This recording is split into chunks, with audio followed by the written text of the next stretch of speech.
In this tutorial, I'll show you how to enable or disable automatic downloads in Google Chrome.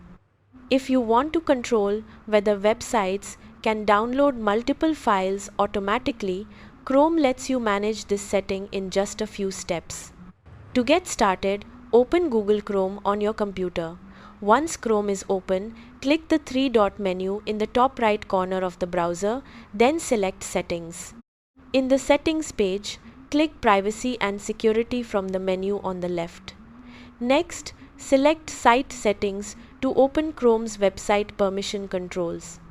Scroll down to the Additional Permissions section and click Automatic Downloads. This page lets you decide how Chrome handles websites that try to download multiple files. To allow websites to request permission before downloading multiple files, select Sites can ask to automatically download multiple files. With this option enabled, Chrome will display a prompt whenever a website wants to download more than one file, allowing you to approve or deny the request.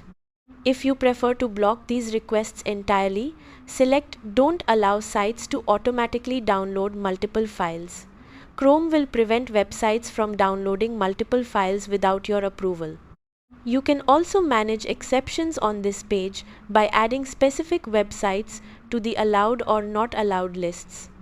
This lets you customize the behavior for trusted or restricted websites without changing the default setting for every site. Your changes are saved automatically, so you can close the Settings tab when you're finished. Chrome will immediately begin using your selected preference for future downloads. That's how to enable or disable automatic downloads in Google Chrome. Thanks for watching.